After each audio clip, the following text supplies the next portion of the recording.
Olá, amigo ligado na programação da TVT e você que nos assiste por um dos nossos distribuidores ou pela internet. No programa de hoje, o Brasil Consciência vai fazer um passeio pelas ciências biológicas. Você vai conhecer a brasileira que ganhou o Prêmio Nobel de Alimentação e que garante que o país pode até quadruplicar a produção de todos os alimentos se investir em tecnologias já disponíveis para o campo. Nós também vamos mostrar para vocês que uma moradora de São José dos Campos flagrou sem querer um ritual de acasalamento raríssimo de ser registrado na natureza entre duas cobras cascavéis. Veja na entrevista a seguir. Muito bem, amigo do programa Brasil Consciência. E agora a gente vai revisitar um assunto que a gente já havia falado, abordado em 2021. A gente está em contato com a bióloga Eletra de Souza, que é pesquisadora doutoranda da USP de São Paulo, para falar sobre a pesquisa dela com cobras, mais precisamente sobre a prevenção de acidentes ofídicos. A Eletra de Souza, para você que acompanha o nosso programa ou para você que não se lembra, era uma pesquisadora que em 2021 estava iniciando o doutorado dela para pesquisar jararacas e estabelecer algum tipo de relação entre o comportamento delas e os acidentes usando monitoramento via rádio. A gente vai falar com ela agora por conta de 2 vídeos que viralizaram nas últimas semanas aí no Brasil. Acompanhe. Uma verdadeira paz esse lugar, né? Estamos aqui agora no condomínio. O primeiro caso foi divulgado no início de maio. A corretora de imóveis Sani Galdino, de 26 anos, gravou o momento em que foi atacada por uma cobra cascavel às margens da BR-60 em Anápolis, a 55 quilômetros de Goiânia. Ela mostrou detalhes do atendimento com o SAMU, inclusive a marca das presas da cobra. Gente, olha ali! Cascavel. Meu Deus! Elas são só que Ó, os cobras que a gente achou ali. O outro caso foi registrado praticamente uma semana antes em São José dos Campos. Neste não houve ataque, mas, mesmo sem querer, a moradora Jéssica Marques acabou fazendo um raro registro de um ritual de acasalamento da cobra cascavel.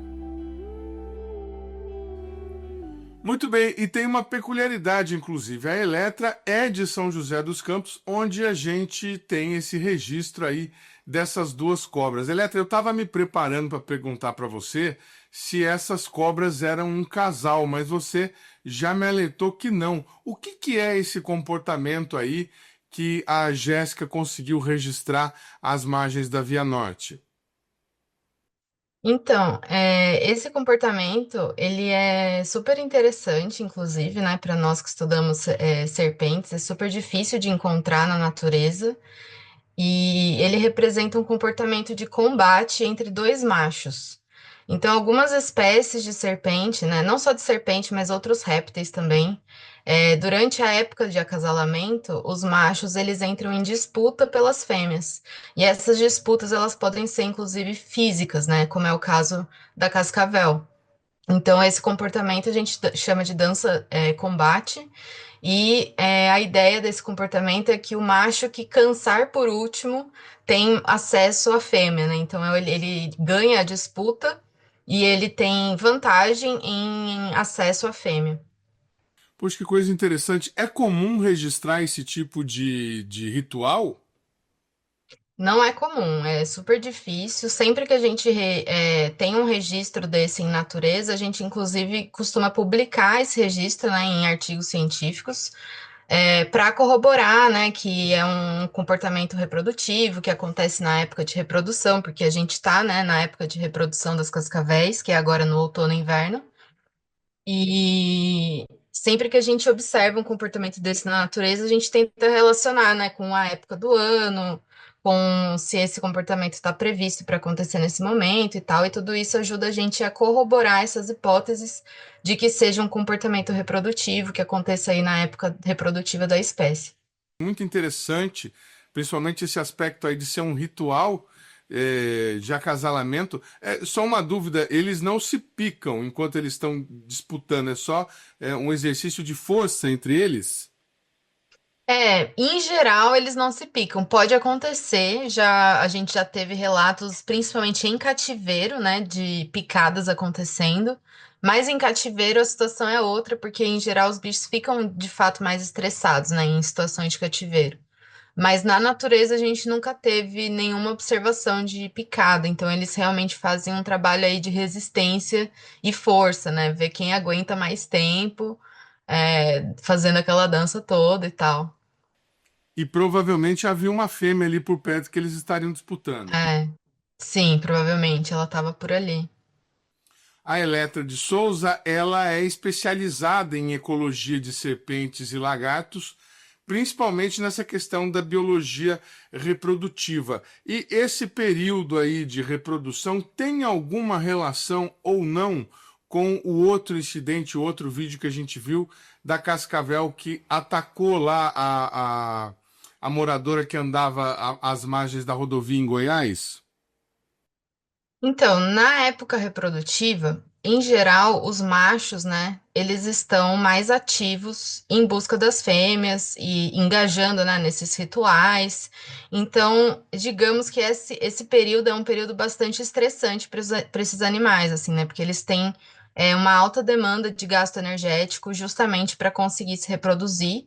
E lembrando que serpentes, né, são animais ectotérmicos, né, ou seja, são animais que regulam a temperatura de acordo com a temperatura ambiente, e isso já faz com que ela seja energeticamente um pouco mais deficiente do que nós, mamíferos, por exemplo.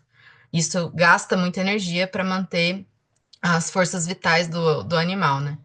Então, nessa época reprodutiva é comum que os machos, principalmente, estejam mais ativos, então os encontros com serpentes também podem aumentar devido a essa maior atividade. E acidentes podem acontecer, né? Então, nessa época de reprodução, é mais comum acontecerem acidentes, justamente por causa da maior frequência de atividade dos animais. Algumas pessoas não têm conhecimento, mas os acidentes sofídicos eles são considerados, tem um termo que vocês biólogos usam, doença negligenciada, Doenças tropicais negligenciadas, isso. doenças tropicais negligenciadas, como a dengue, como doenças transmitidas por mosquito. E há uma alta incidência no Brasil, que inclusive motivou os seus estudos com a jararaca. Eu gostaria que você falasse um pouco disso e como que está atualmente o seu estudo com esse animal. Sim, os acidentes ofídicos, eles são considerados doenças tropicais negligenciadas, porque eles afetam principalmente o sul global, né? E pessoas em situações de vulnerabilidade econômica, como, por exemplo, trabalhadores rurais, populações indígenas. Aqui no Brasil, a gente tem uma incidência considerada alta, né, de acidentes ofídicos, mas não tão alta quanto outros países, como países da África ou até a Índia e etc. Mas esses acidentes são bem frequentes aqui no Brasil e nós temos a sorte de termos tratamento gratuito disponibilizado pelo SUS, né? A ideia de categorizar esses acidentes como doenças tropicais negligenciadas é justamente para chamar a atenção dos países onde esses acidentes acontecem, para que o aporte de soro, né, que é o tratamento eficaz contra a picada de serpentes, seja mais amplamente distribuído e chegue em regiões onde ele é realmente necessário, né? Então, esse é o objetivo da Organização Mundial de Saúde quando coloca os acidentes ofídicos como essa categoria de doenças negligenciadas. O meu trabalho ele busca entender como o comportamento das serpentes pode influenciar na ocorrência desses acidentes, né? Então, quando a gente pensa nos acidentes ofídicos, a gente tem que pensar da perspectiva tanto dos animais quanto dos humanos também, que estão ali dividindo espaço com esses animais, né? Então, eu parto um pouco desse princípio do ponto de vista dos animais. e eu estudo o comportamento espacial deles. Então, eu quero entender como que o fato deles utilizarem o espaço, como os hábitats que eles escolhem, vão afetar ou não a ocorrência desses acidentes e a distribuição desses acidentes no tempo e no espaço, né? Então, eu relaciono os hábitos de vida, as taxas de movimento com períodos do ano, épocas do ano, para tentar identificar possíveis épocas mais frequentes onde os acidentes podem ocorrer de acordo com essas características dos animais. Não, eu ia ressaltar para o nosso telespectador que os dois incidentes que a gente mostrou foram com cobras cascavel. Mas a pesquisa da Eletra de Souza, ela é feita com a espécie que registra o maior número de acidentes, né? 80%, conforme os dados que ela passou para a gente, dos acidentes ocorridos no Brasil são com as espécies de jararaca, e ela estuda uma espécie de jararaca, a jaracuçu, pronunciei correto, Eletra, é isso mesmo? Em É isso mesmo. acidentes lá no Vale do Ribeira, que tem um alto índice de acidentes com esses trabalhadores rurais, é por isso que ela está trabalhando lá. O trabalho dela é tão interessante que eu até gostaria que você detalhasse isso. Você amarrou um sensorzinho nas cobras e ficou perseguindo elas por lá para poder registrar o comportamento? É, mais ou menos. A gente não amarrou porque as serpentes elas trocam de pele, né? Então a gente ia perder esses rádios com muita frequência. Mas Perdoe a a gente ignorância aí. Não, tudo bem. Tem muitos trabalhos que fazem isso, mas são trabalhos de mais curto prazo, né? Que não tem problema se o bicho fugir e deixar o rádio para trás. Como o meu trabalho era de longo prazo, o ideal é a gente fazer um implante. Então, a gente tinha radiotransmissores, né? Que são dispositivos que emitem frequências de rádio, igual qualquer rádio aí. E aí a gente implantava esse dispositivo na cavidade celomática ali, né, da serpente, com a antena sob a pele. E através de uma antena mesmo, a gente ia sintonizando no nosso radioreceptor o canal, né, que a serpente estava ligada. E a partir disso a gente ia conseguindo rastrear ela no ambiente. E a gente fez isso ao longo de 2 anos, com 10 indivíduos de Botrop jararacuçu, né, que é a jararacuçu. E essa serpente, né, ela é uma serpente que ocorre em Mata Atlântica, principalmente em baixas altitudes, né? Então é, por exemplo, uma jararaca comum no litoral, aqui de São Paulo, e no Vale do Ribeira, que é uma região que está a 90 metros acima do nível do mar, ela também é bem comum lá. Mas ao longo do Brasil a gente tem mais de 35 espécies, né, de jararaca, tem espécies que ocorrem só no Cerrado, tem espécies que ocorrem só na Caatinga, enfim, é um gênero super bem evoluído aqui no Brasil, principalmente no Brasil, na verdade, e cada região vai ter a sua jararaca mais frequente. E o veneno dessa cobra, no caso de um acidente, ele costuma ser fatal? Existe alguma relação de uma ser mais perigosa do que a outra? Então, sim, cada espécie de jararaca costuma ter algum componente diferenciado na composição do seu veneno. Em geral, o veneno da jararaca, do grupo jararaca, é um veneno mais hemorrágico, ou seja, ele tem uma ação local, gerando forte dor, a coagulação fica comprometida, então a pessoa tende a sangrar com bastante. O que pode acontecer é uma falência generalizada do músculo, né? Principalmente os músculos aí responsáveis pelas atividades vitais, né? Do nosso organismo. Mas ele tem uma dose, uma taxa muito baixa de fatalidade, né? O grande problema do acidente botrópico, né? O acidente com jararacas, é de fato a comorbidade. Então, algumas pessoas podem perder funções, né, do membro que foi atingido, pode ocorrer amputações, né? Porque pode acontecer necrose. Então, o grande problema, né, dos acidentes ofídicos em geral costuma ser a comorbidade e não exatamente a fatalidade. Existem, claro, alguns acidentes que levam a óbito, principalmente, né, dependendo da condição de saúde da pessoa, a idade ou até a quantidade de veneno que foi injetada, né, em cada picada, porque isso também pode variar. Então, sim, existem fatalidades, né? Lógico, mas o grande problema mesmo é a comorbidade, o fato das pessoas terem que se ausentar dos seus espaços de trabalho e todo o gasto de saúde pública que fica, né, depois de um acidente ofídico. Muito bem. Bom, e como é que está o estágio da pesquisa atualmente? Em qual momento que você está nesse momento, Eletra?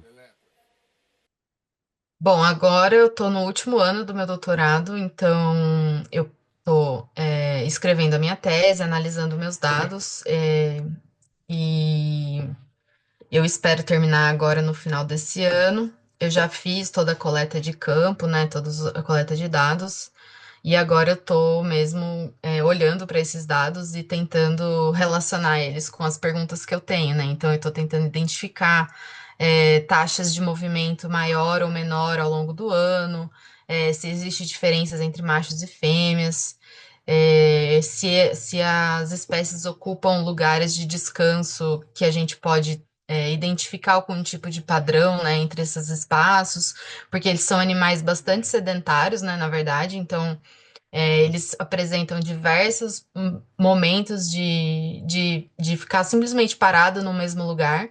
Eu estava até fazendo essa análise ontem. Tem uma dos meus indivíduos que ficou parado no mesmo lugar por 93 dias.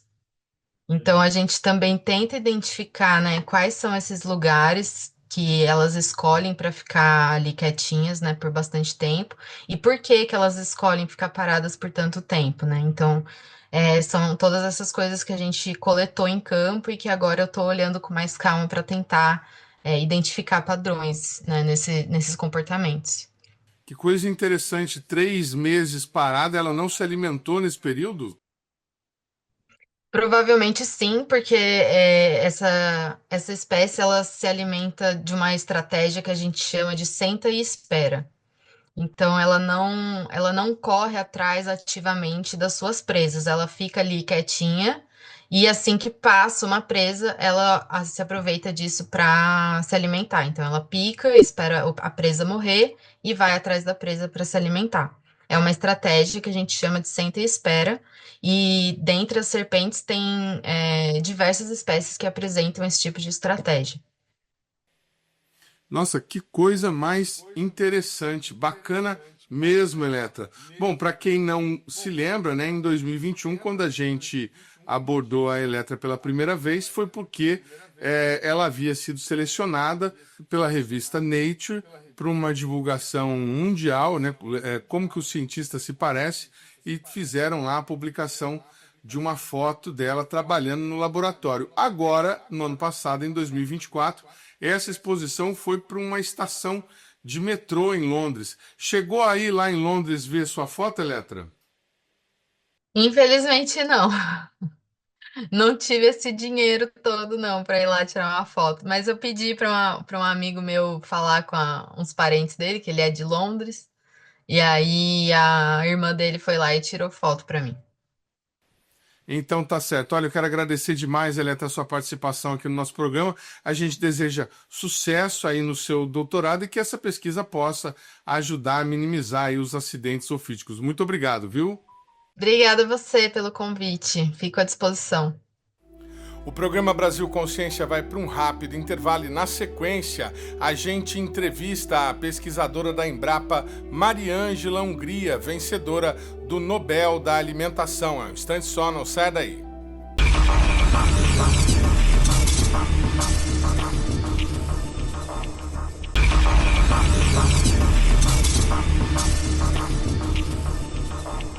Minha trajetória, na verdade, nem começou na faculdade, começou muito antes, quando eu era criança, porque eu adorava biologia, tá? Minha avó era professora de ciências, tinha muita paciência comigo, fazia um monte de experiências no fundo do quintal. E daí, quando eu tinha 8 anos, ela me deu um livro que chamava Caçadores de Micróbio. Daí, no dia seguinte, eu decidi, nossa, eu quero ser microbiologista, avó, é isso que eu quero na vida. Só que eu não gosto de sangue, hospital, essas coisas, né? Eu gosto muito de natureza. Então, por isso que eu fui para agronomia. Mas eu já sabia na agronomia que eu queria ser microbiologista. Nós somos um país agrícola. 1/3 do nosso PIB depende da agricultura. E para fazer agricultura, você tem que usar fertilizantes químicos, né? Só qual é o problema? Fertilizantes químicos, eles são caros. Então nós trabalhamos, selecionamos micro-organismos que podem substituir esses fertilizantes químicos. Se nos anos 70 nós tivemos a Revolução Verde pelos usos de fertilizantes químicos, agora em 2020, né, nessa década, nós estamos na micro-revolução verde, que é o uso dos micro-organismos para produzir mais, numa agricultura regenerativa. Nós nem falamos mais só de sustentável, a gente vai conseguir até regenerar, voltar cada vez mais a um solo saudável, a produções elevadas, mas que são produzidas de um modo sustentável. Muito bem, amigo do programa Brasil Consciência, a gente volta nesse bloco com a honra de entrevistar a brasileira que foi laureada com o assim chamado Prêmio Nobel da Agricultura. Eu estou falando da pesquisadora Mariângela Hungria, que é da Embrapa Soja e que foi laureada no último dia 13 com o prêmio da World Food Prize, reconhecido, como eu disse anteriormente, como o Nobel da Agricultura. O prêmio é concedido anualmente a pesquisadores que têm contribuição relevante para melhorar a qualidade e a disponibilidade de alimentos no mundo. Doutora Mariângela Hungria foi graduada em agronomia pela Exalc da USP, tem mestrado em solos e nutrição de plantas também pela Exalc da USP, fez doutorado em ciência do solo pela Universidade Federal Rural do Rio de Janeiro e pós-doutorado em 3 universidades dos Estados Unidos. O anúncio do prêmio para a doutora Mariângela condecora mais de 4 décadas de dedicação à pesquisa em agricultura no Brasil. A doutora Mariângela foi uma das pioneiras na defesa da fixação biológica de nitrogênio no solo e, ao longo da carreira, desenvolveu dezenas de tratamentos que substituem os fertilizantes sintéticos por elementos biológicos. A estimativa por baixo é de que as tecnologias que a doutora Mariângela desenvolveu tenham sido usadas em mais de 40 milhões de hectares no Brasil, economizando cerca de 25 bilhões de dólares por ano em insumos para os nossos agricultores. Ela está na Embrapa desde 1982 e também é professora universitária nas redes federal e estadual de ensino lá do estado dela, no Paraná. Doutora Mariângela, muito obrigado por a senhora ter aceitado o convite do nosso programa. A gente está bastante honrado por fazer esse passeio pelas ciências biológicas. Como que a senhora recebeu esse prêmio? Qual foi o sentimento da senhora ser laureada com um prêmio tão importante? Olha, foi uma super emoção, um misto de... Olha, parece que um turbilhão, um filme da minha vida científica passou na hora que eles falaram, mas incredulidade, sabe? Porque realmente porque o que acontece? Existe o prêmio, as categorias do prêmio Nobel, né? E não existe agricultura ou produção de alimentos ou segurança alimentar nessas categorias.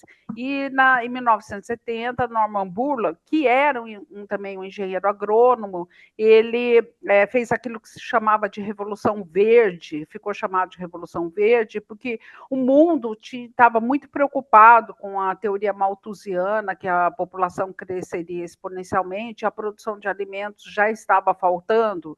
Então, ele fez que, com o melhoramento, e na época ele trabalhou o melhoramento de trigo e de milho, junto com uma adubação pesada de químicos, conseguiu aumentar muito a produção de alimentos e tirou milhões de pessoas da fome. E ele recebeu o Prêmio Nobel da Paz por isso, porque não existia categoria, né, de produção de alimentos ou agricultura. E ele, então, criou uma fundação que ele falava que era muito injusto não ter essa categoria, e ele queria fazer um prêmio à altura e nos mesmos moldes do Nobel. Então, por isso que ele é chamado, né, ele não é um prêmio Nobel, mas ele é o Nobel da Agricultura.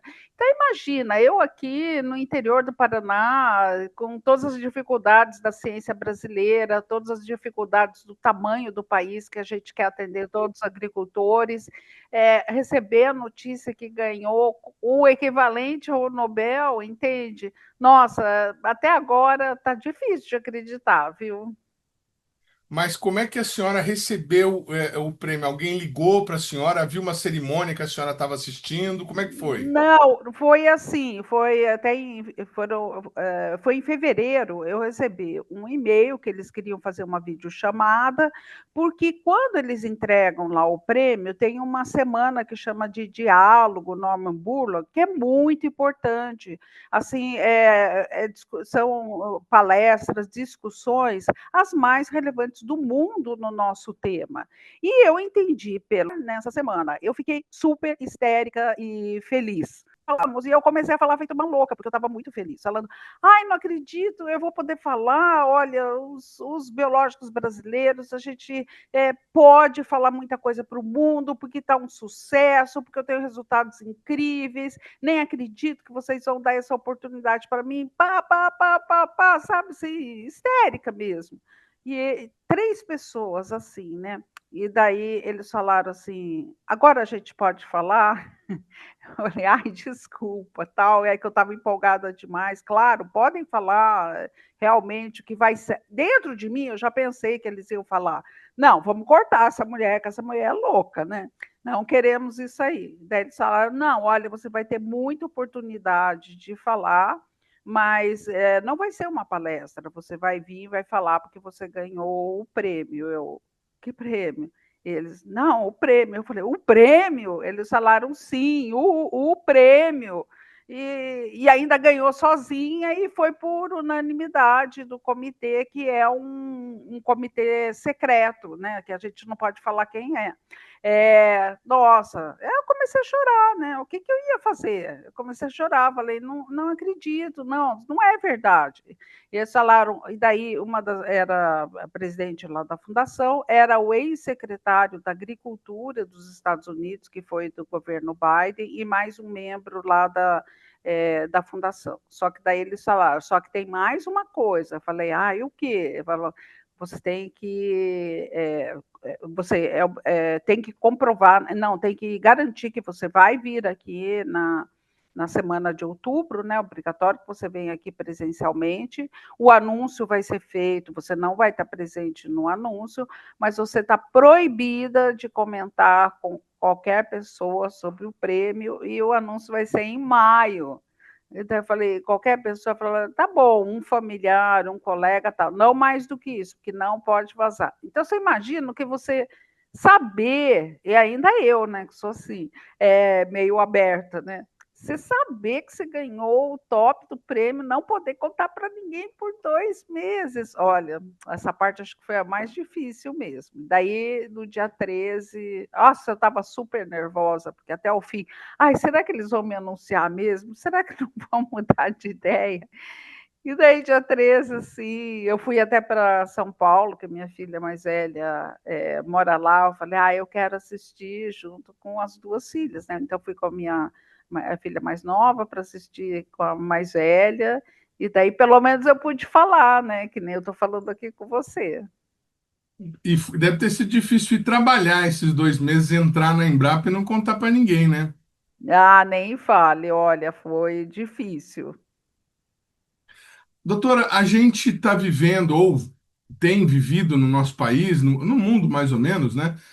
A mesma coisa, uma discussão entre preservação do meio ambiente e a turma do negacionismo que acha que tem que desmatar, produzir enfim. E a senhora, pelo trabalho da senhora, economizou ou permitiu que se lançasse muito menos CO2 na atmosfera Sim. por conta do uso de material orgânico. Como é que a senhora vê essa discussão e o que a senhora falaria para essas pessoas? Existe possibilidade de manter a produtividade sem agredir o meio ambiente? Olha, para nós do Brasil, e como existe? Então, eu acho assim, todos esses anos a gente contribuiu muito com essa parte dos biológicos, e eu acho que esse prêmio foi dado realmente por essa trajetória de ter começado com biológicos numa época que ninguém acreditava, porque a gente estava justamente, olha, eu entrei na faculdade na metade da década de 1970, o Norman Borlaug tinha ganho o prêmio que falava de adubação pesada em 1970, então a gente estava no auge. Então se achava que a agricultura de larga escala só podia ser com adubação química pesada. E eu, então, nessa época, falando, não, olha, tem um espaço para os biológicos, vamos trabalhar nos biológicos. E nunca ter desistido para isso, certamente contribuiu hoje para aqueles números que você deu, tá? Que é 40 milhões de hectares, só com a cultura da soja, o que a gente deixou de gastar com fertilizante nitrogenado, 25 bilhões de dólares, e um número que você citou, que é muito importante, só na cultura da soja, não ter usado fertilizante nitrogenado, evitou a liberação para o meio ambiente de 240 milhões de toneladas de CO2 equivalente. Agora, em relação à sua pergunta, né, se a gente pode produzir sem desmatar, é justamente ao que agora eu comecei a me dedicar e quero até o final da minha carreira. Veja só, e eu sou bastante crítica e sou muito sincera, sabe? Eu realmente não meço as consequências. Quem fala isso é mau produtor, tá? Porque o que a gente tem hoje? A gente tem, por exemplo, pega a soja, a cultura da soja, aí a gente anda patinando, o Brasil é o maior produtor, o maior exportador de soja do mundo, mas a gente anda patinando aí na produtividade, sabe? Fica ali 3.000, 3.200, 3.300, sendo que a gente sabe que o potencial é 7.000, 8.000 quilos por hectare, o potencial das cultivares que a gente tem hoje. E tem agricultor que produz, então eu falo, não é nem o tanto, mas que seja de 3.500 para 5.500, que é super razoável. Nós temos hoje tecnologia para isso. Vários produtores produzem. Então, vamos passar de 3.500 para 5.500, usando as tecnologias que estão disponíveis para o agricultor? Vamos. Então, precisamos aumentar, expandir para continuar produzindo 3.500? Não, vamos produzir onde a gente está a 5.500. Então, esses que falam que precisam mais porque não saem do 3.000 e pouco, eu acho que são agricultores que deveriam procurar mais a tecnologia. Agora, qual o outro grande trunfo que a gente pode ter? Que isso que eu tenho me dedicado agora. Nós temos hoje no Brasil uma área com pastagens que equivale a mais de 2 vezes toda a área com todas as culturas do Brasil, tá? Então, só que 60%, 70% dessas áreas são degradadas. Então, a gente tem investido, de nossa parte, em recuperação dessas áreas com biológicos, os resultados têm sido fantásticos. O governo brasileiro também criou o programa agora de recuperação de pastagens degradadas, que fala na recuperação de 40 milhões de hectares, eu acho que até 2030, uma coisa assim. Então, o que acontece? Recuperando essas áreas, nossos biológicos, por exemplo, mostram que nessa recuperação a gente consegue não só aumentar a produção de biomassa, como aumentar o teor de nutrientes dessa biomassa de pastagens. E daí isso significa não só mais comida para o gado, como comida de melhor qualidade. Tendo mais comida para o gado, você pode o quê? Aumentar o número de cabeças por hectare, que hoje é muito baixo no Brasil, e pode liberar aí, hoje, a área cultivada, liberando essas pastagens, a gente pode duplicar, triplicar, ou até quadruplicar a produção brasileira hoje, de todas as culturas, sem ter que derrubar uma árvore. Nós temos área que já está aberta, elas precisam ser recuperadas, que foram degradadas por um manejo horrível, tá? Mas a gente tem também tecnologia, precisa de investimento, mas a gente tem tecnologia comprovada que recupera muito e podemos liberar aí 40, 80 milhões até de hectares. Imagina, é muito mais do que é a área toda cultivada hoje com o Brasil, a gente pode dobrar com área já existente, sem ter que quebrar uma árvore. Pode dar trabalho, resistir, ter investimento, porque se você vai numa área de floresta, você já começa, né, cortando as árvores, já pega o dinheiro da árvore e tudo isso. Mas não é, tem que ver que a longo prazo isso vai trazer muito benefício para abrindo mercados que estão mostrando que a gente não está indo em áreas degradadas e tudo isso. É que não pode ser um imediatismo, entendeu? Então, não é. O ambiental, de jeito nenhum, limita a produção agrícola. O ambiental é. O que limita a produção agrícola são ideias de que o ambiental está limitando a produção agrícola. Não é como que. Se você pode ter 80 milhões de hectares, que equivale a toda a área cultivada hoje, você pode liberar o dobro, né, então, para a agricultura. Como que o ambiental está limitando? Não, o ambiental não quer que você vá lá numa área preservada, numa floresta, e vá derrubar para ir para a agricultura. Então, a gente tem que ter essa conscientização, porque essa conscientização vai abrir muitos mercados para a gente. E porque a gente merece manter essas áreas preservadas, e principalmente porque a gente não precisa avançar nessas áreas que estão preservadas.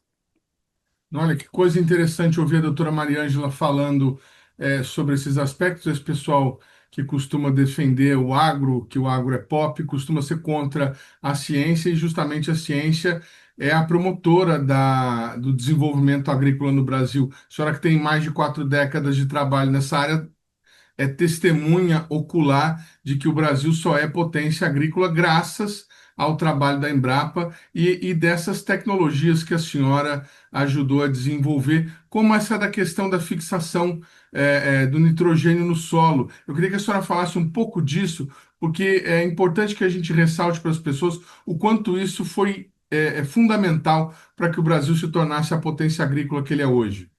Sim, então, olha, por exemplo, como eu falei, vou dar só um exemplo lá da soja, de novo, porque eu sou da Embrapa Soja, né? Nós somos os maiores produtores e exportadores, e eu garanto isso sem, sabe, sem nem titubear um segundo. Isso só é possível por causa da fixação biológica de nitrogênio e pelo trabalho que a gente desenvolve. Por quê? Porque a soja, o valor da soja está muito no alto teor de proteína que ela tem.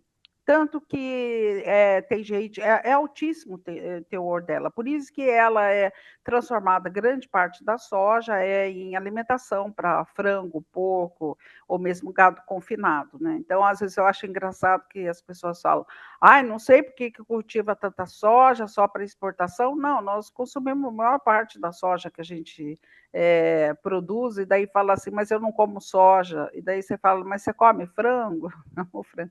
Então você não está sabendo, mas você está comendo soja, tá? Você toma lactáceos. Começa a olhar no rótulo das coisinhas que você compra no supermercado, que você vai ver que você come muito, mas você come um porquinho de vez em quando. Então você está comendo soja direto, né? Porque a soja é a alimentação de animais, né, confinados.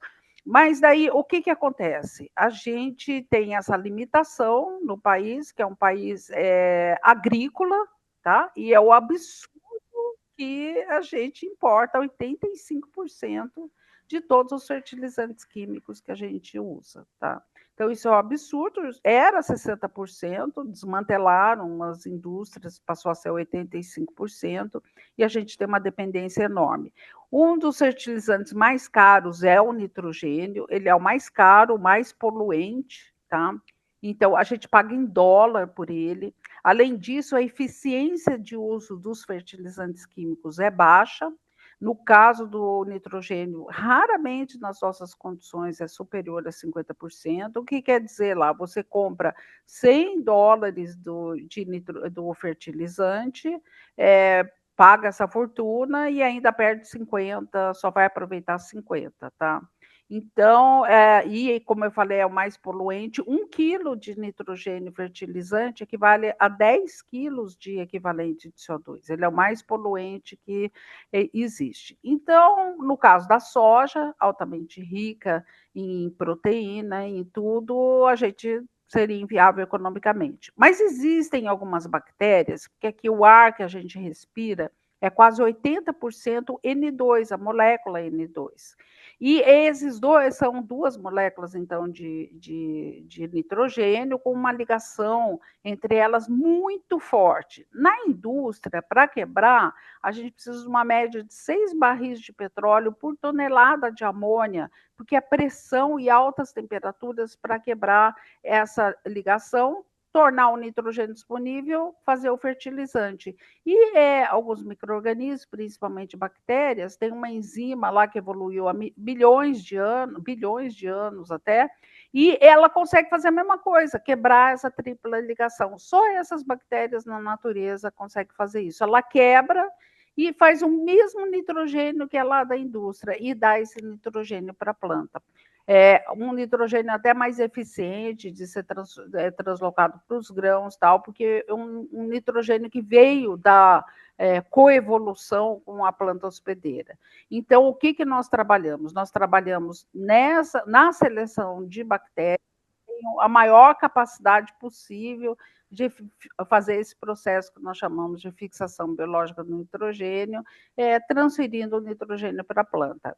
E na soja também, eu falo, não é 1 ano, não é 2, não é 10, 4 décadas, trabalhando para ter as melhores bactérias, os melhores modos de aplicar essas bactérias, de como aplicar nas diversas situações que a gente tem, plantio direto, convencional, soja transgênica, não transgênica, e com isso a gente tem, né, a maior contribuição da fixação biológica do mundo, que é na cultura da soja. E temos também contribuições em outras culturas que a gente trabalha, milho, trigo, arroz, e as pastagens, conforme eu falei, que é o caso que eu quero terminar a minha carreira nisso.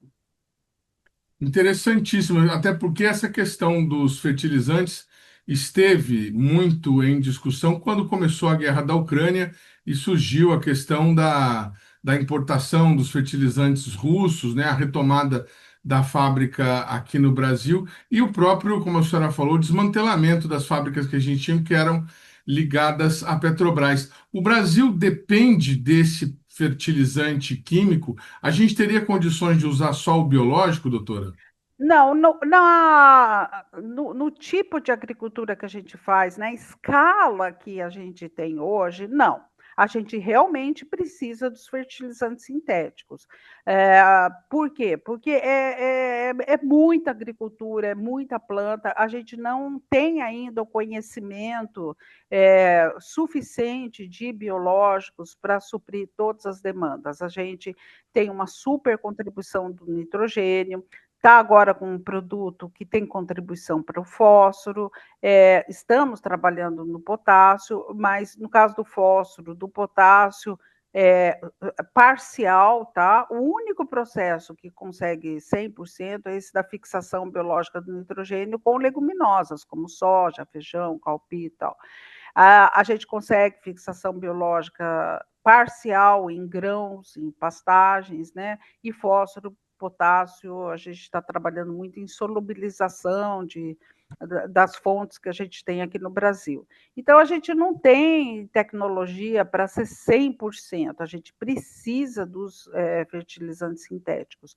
Por isso que é importante, existe o muito bem elaborado Plano Nacional de Fertilizantes, que inclusive a gente tem orgulho porque incluiu lá os micro-organismos, que a gente tem uma contribuição muito importante, mas precisamos diminuir essa dependência absurda que nós temos dos fertilizantes sintéticos, porque nós precisamos desses produtos.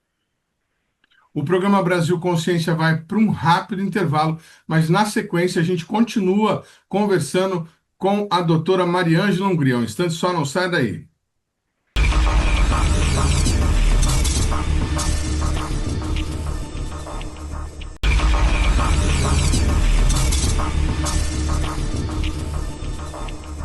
Terceiro bloco, o programa Brasil Consciência de volta. A gente continua nosso bate-papo aqui com a doutora Mariângela Hungria, brasileira laureada com o Prêmio Nobel da Agricultura pelas relevantes contribuições que ela teve para a produção de alimentos no mundo nos últimos 40 anos. Doutora Mariângela terminou o bloco passado falando da questão do uso de fertilizantes. Doutora, eu queria fazer uma outra pergunta para a senhora, mudar um pouco da linha da nossa conversa. Nas entrevistas que a senhora concedeu depois do anúncio do prêmio, a gente notou em algumas respostas a senhora reforçando a questão da mulher. Nesse mesmo programa, quando a senhora assistir, a senhora vai ver que a gente entrevistou também uma outra pesquisadora, uma mulher, uma menina daqui de São José dos Campos, que faz uma pesquisa interessantíssima para tentar mitigar aí a questão dos riscos de acidentes ofídicos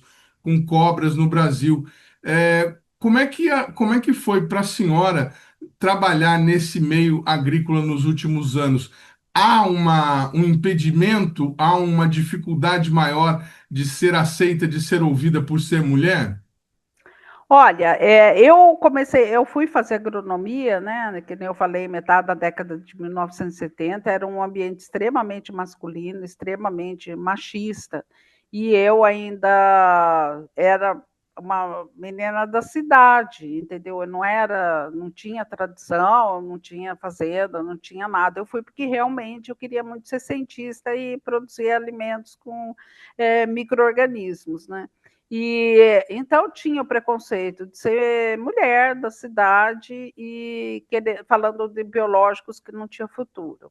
Para piorar, ainda virei mãe na faculdade, daí de mãe ainda tinha uma filha especial, né?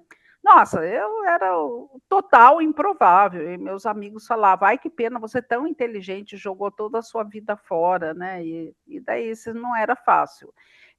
E eu queria muito ir para pesquisa, e achava que na pesquisa deveria ser um ambiente mais culto, assim, não, com maior acesso à educação, que não tivesse tanto preconceito contra mulheres, mas não era, tinha muito preconceito, muito pela área que eu tinha escolhido, né, que achavam que não tinha futuro, e também por ser mulher. Eu tive muita sorte que a pessoa que me contratou, eu fui fazer doutorado na Universidade Federal Rural do Rio de Janeiro, a convite de uma mulher fabulosa que mudou a minha vida, a doutora Joana Dobereiner.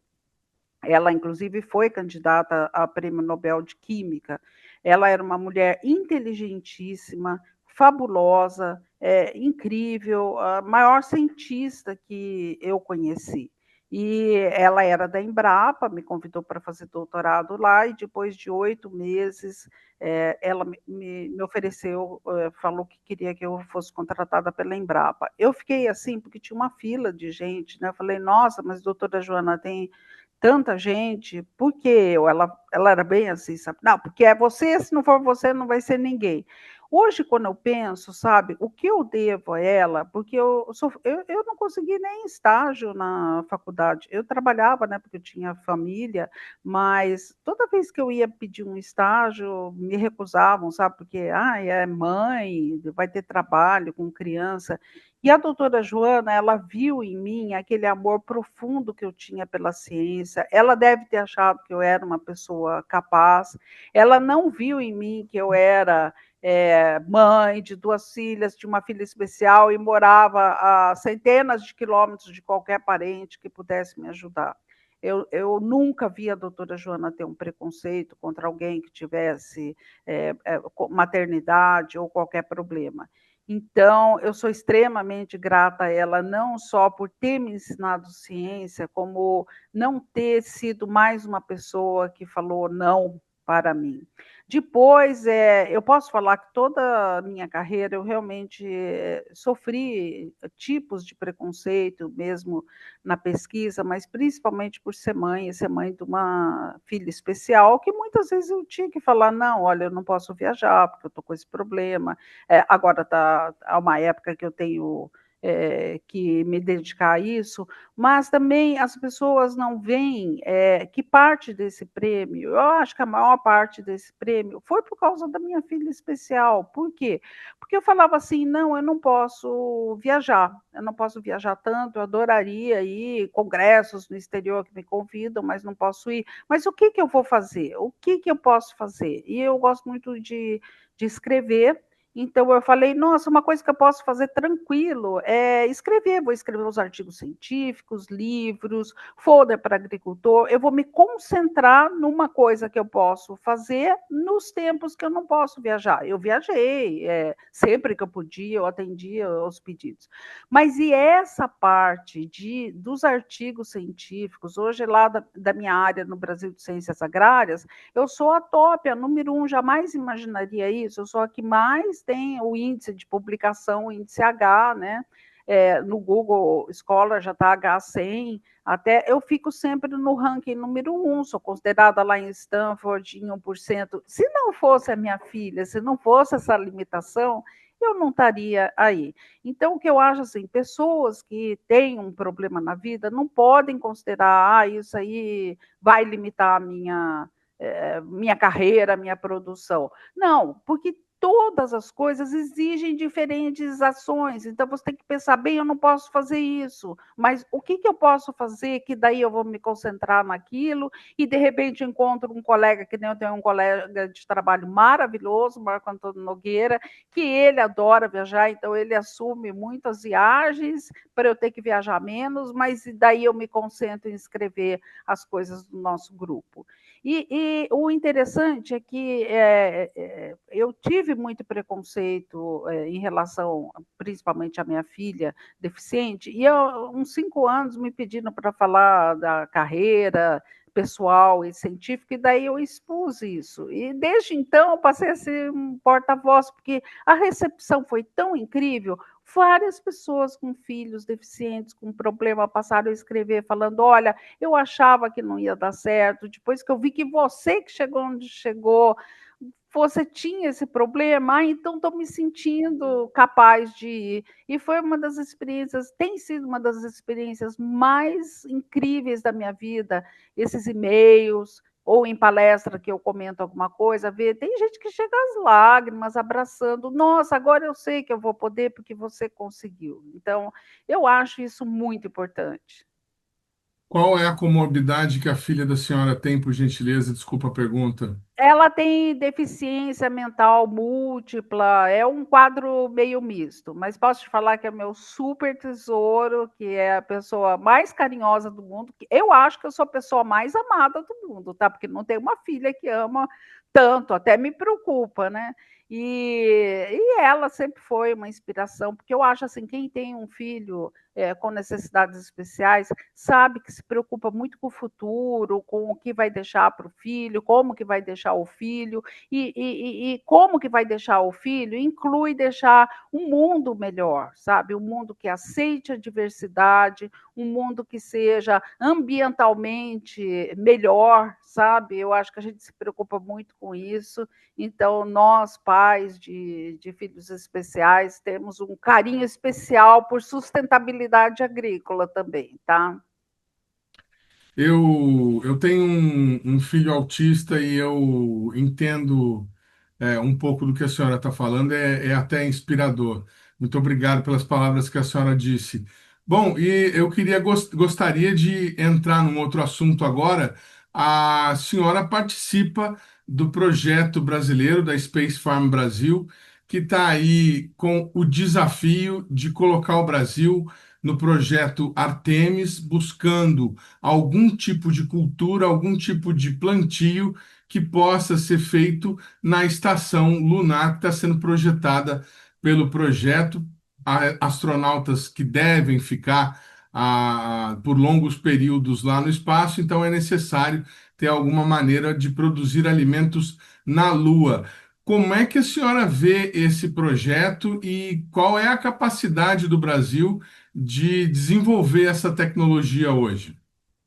Então, eu vou aproveitar essa oportunidade para falar de duas coisas. Primeiro, eu participo do projeto, mas o ano passado até pedi, me dá uma licença, porque eu não estou conseguindo dar conta de tudo que eu tenho que dar, porque é muita pressão aqui, muita coisa. Mas o que eu acho importante esclarecer esse projeto, do qual a Embrapa participa? Eu vejo que tem opiniões muito divididas e que falam isso, é um absurdo gastar dinheiro isso, porque a gente tem que ver de plantar aqui na Terra e não ir para o espaço.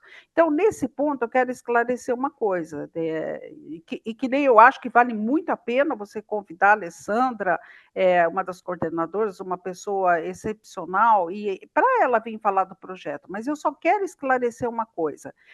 Não é o fato de plantar na Lua, não tem ideia do conhecimento e das soluções para a agricultura na Terra que esse projeto pode ter.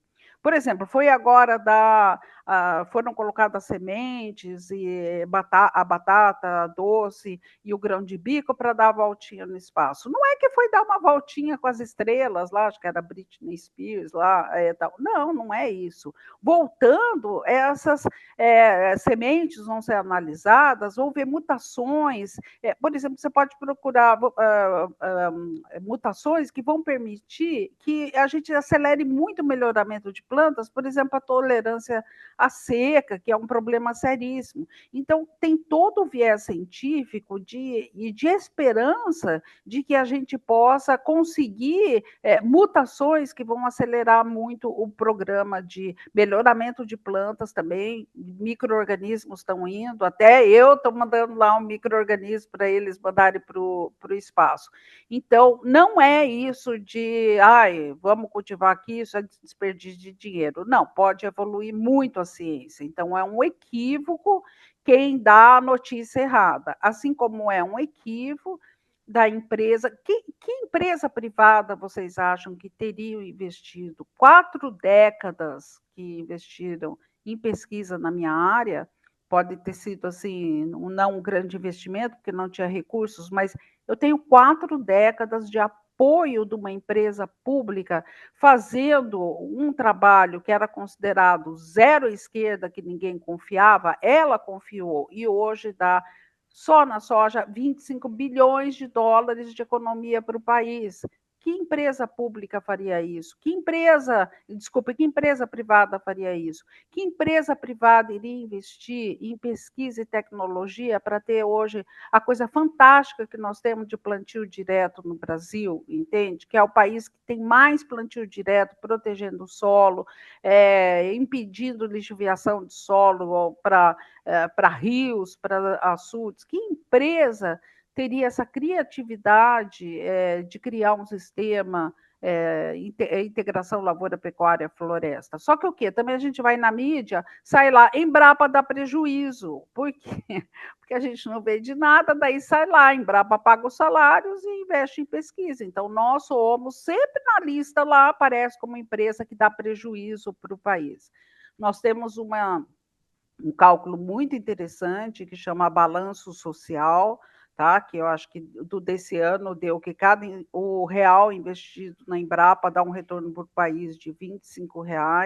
Então, isso deve ser considerado. Agora, tem muita gente que fala, a Embrapa tem que ser fechada, porque ela dá prejuízo para o país, porque ela fala também, a função da Embrapa é tipo, a partir do momento que o setor privado tem condições de assumir, ela cai fora, porque a gente tem tantos problemas que a gente tem que assumir, com um quadro quadro cada vez maior. Imagina, lá em 1981, quando eu entrei na Embrapa, eram 10 mil e poucos funcionários, hoje nós somos 7 mil, e olha quanto que a agricultura expandiu. Nós aqui na Embrapa Soja, quando eu entrei, eram 5 milhões de hectares. Nós temos o mesmo número de pesquisadores para atender hoje 47 milhões de hectares. Então, a gente se desdobra, nós não somos ineficientes. Agora, quando o mercado consegue assumir uma coisa, a gente dá graças a Deus, que bom que foi, por exemplo, mas daí falam, tipo, a Embrapa tinha 80% do mercado de semente de soja, hoje não tem nem 5%. Ai, que bom que o mercado conseguiu, porque assim a gente consegue, a gente está super investido no soja baixo carbono, e várias tecnologias que precisa o setor público fazer. Então, é a defesa de esclarecimento à população. E isso fazem programas como o seu, sabe, que realmente tentam levar o conhecimento correto e não notícias sensacionalistas. Doutora Mariângela Hungria, foi uma honra poder entrevistar a senhora aqui. A gente vai seguir acompanhando a história da senhora. Estamos torcendo aqui, vamos acompanhar de longe a entrega do prêmio mais no final do ano. E a gente deseja sucesso nessa nova etapa da sua carreira que a senhora anunciou aqui, com a pesquisa relacionada ao desenvolvimento de pastagens que possam diminuir o volume de áreas para pastagens e aumentar o de agricultura. Muito obrigado mais uma vez e sucesso para a senhora, viu? Sucesso para vocês que transmitem as notícias corretas, certo? Muito obrigado. Obrigada. O programa Brasil Consciência de hoje vai ficando por aqui. A gente volta na semana que vem com mais uma atração inédita para vocês. Você que quiser conferir os demais conteúdos produzidos pelo CINDCT, nossas redes sociais estão aí na tela neste momento. O Brasil Consciência também está disponível na íntegra no canal da TVT. Obrigado, gente. Um abraço. Tchau, tchau.